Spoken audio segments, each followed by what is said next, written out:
جس کے اندر انہوں نے یہ سارا بیان کیا اور جو اسلوب سامنے رکھا۔ تو پہلی بات یہ ہے کہ انہوں نے جو بھی اصطلاح بیان کی اس کی بہت زیادہ تفصیل میں نہیں گئے، اختصار کے ساتھ یہ اصطلاح بیان کی، جو ضروری چیز سمجھی اس کو بیان کر دیا، اور جہاں جہاں پر اختلاف کو سمجھا اس کو بیان کر دیا۔ لیکن یہ آپ کہہ سکتے ہیں کہ مختصر کتاب ہے، مگر اس فن کی ایک جامع کتاب ہے اختصار کے ساتھ۔ پھر اس کے بعد اس کا یہ بھی خاصہ ہے کہ وہ احناف کے دلائل کو ذکر کرتے ہیں، تو پھر وہ کہتے ہیں کہ عند الاحناف مختار قول یہ ہے، یا وہ کہتے ہیں عندنا ہمارے نزدیک یہ مسئلہ ہے۔ مالکیہ یا شوافع یا حنابلہ کا بیان کرتے ہیں اور ساتھ پھر یہ کہتے ہیں کہ عندنا ہمارے نزدیک، یا ہمارے اصحاب کے نزدیک، یا احناف کے نزدیک اس کا حکم یہ ہے۔ مثال کے طور پر جب وہ مرسل کا حکم بیان کرتے ہیں تو کہتے ہیں کہ صحابی کی مرسل میں تو سب کا اتفاق ہے، اور باقی مراسیل میں احناف مالکیہ یہ ایک طرف ہیں اور شوافع ایک طرف ہیں۔ امام شافعی رحمہ اللہ مرسل کی قبولیت کے لیے کچھ شرائط رکھتے ہیں، تو ان چیزوں کو بھی انہوں نے مرسل کی بحث کے اندر ذکر کر دیا۔ پھر اس کے بعد باقی ائمہ کا جہاں جہاں اختلاف ہوتا ہے اس کو بھی وہ مینشن کر دیتے ہیں اس کے اندر۔ تو دوسرا یہ ہے کہ جب یہ کسی بھی چیز کی تعریف بیان کرتے ہیں، مثلا کوئی ایک اصطلاح ہے، متواتر ہے، مشہور ہے، عزیز ہے، غریب ہے، دیگر اصطلاحات ہیں، جب ان کو بیان کرتے ہیں تو یہ عبارات زیادہ تر یہ اسلاف کی کتابوں سے لیتے ہیں۔ اس کی ایک بڑی وجہ ہے، اس کی بڑی وجہ یہ ہے کہ یہ جو ان نے کتاب لکھی ہے کف الاثر فی صف علوم الاثر، یہ انہوں نے مواد کہاں سے لیا ہے، کہاں سے اصطلاحات لی اور کیسے اصطلاحات لے کے تو ان کو اس کتاب کے اندر جمع کیا، اس کا اظہار بھی انہوں نے خود کتاب کے اندر کیا ہے۔ اور ان کی عبارات سے بھی پتہ چلتا ہے کہ انہوں نے بنیاد جس کتاب کو بنایا ہے وہ شرح نخبۃ الفکر امام ابن حجر اسقلانی رحمہ اللہ کتاب ہے، اور وہ جو نزہۃ النظر ہے یا نخبۃ الفکر ہے اس کی شرح ہے، شرح نخبۃ الفکر، اسی سے انہوں نے کافی زیادہ مواد لیا ہے۔ اور ان کی جو آگے شروحات ہے، چونکہ نخبۃ الفکر کی بہت زیادہ آگے شروحات موجود ہیں، تو انہوں نے امام ابن حجر اسقلانی کی شرح نخبۃ الفکر کو بھی لیا اور اس کی آگے جو شروحات لکھی گئی تھی ان کو بھی سامنے رکھا، اور ظاہر ہے وہ بھی خلاصہ ہے، اور انہوں نے بھی استفادہ کیا ہے۔ کس سے کیا ہے؟ امام ابن صلاح کی مقدمہ سے۔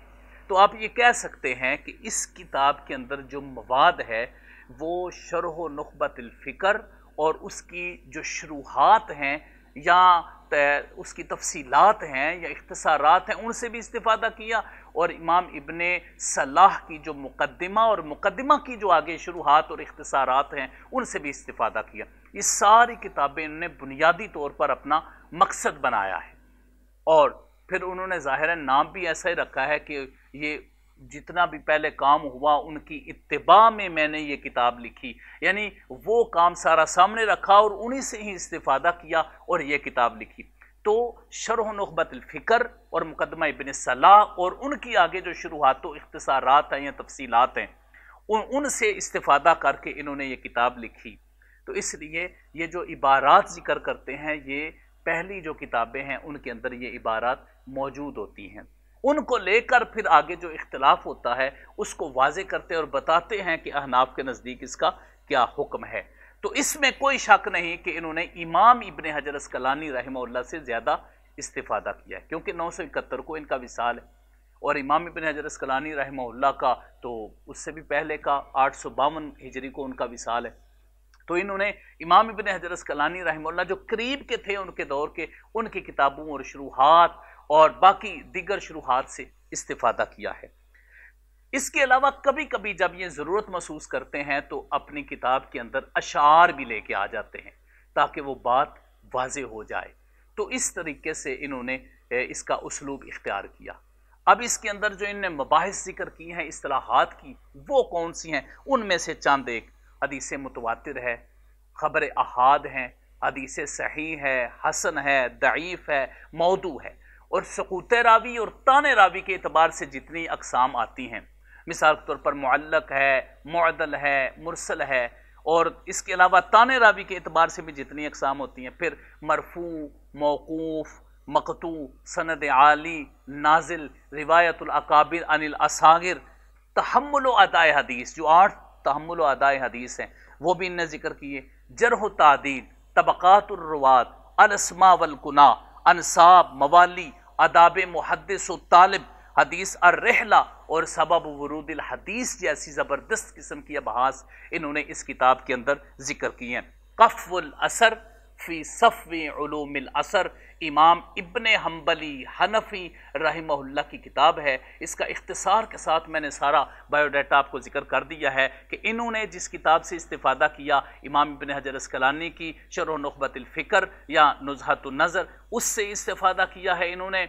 اور پھر اس کے بعد ان کی جو شروحات ہیں ان سے کیا ہے، اور یہ استفادہ بنیادی طور پر مقدمہ ابن صلاح کی طرف جا رہا ہے اور ان کی شروحات کی طرف جا رہا ہے، ان سے لیا، اور پھر اس کے بعد جو احناف کے دلائل تھے اس کے اندر انہوں نے شوافی کے دلائل، مالکیہ کے دلائل ذکر کرنے کے ساتھ ساتھ احناف کے دلائل ذکر کیے، اور عندنا اصحابنا کے الفاظ انہوں نے استعمال کیے، اور جو مختار قول تھا وہ بھی انہوں نے بتایا۔ تو اس حوالے سے یہ کتاب اس فن کی بڑی دلچسپ کتاب ہے، بڑی زبردست کتاب ہے، جو یہ چاہتا ہے کہ ان کو چاروں ائمہ کے جو دلائل ہیں اور ان کے موقف ہیں وہ بھی معلوم ہو جائیں، تو وہ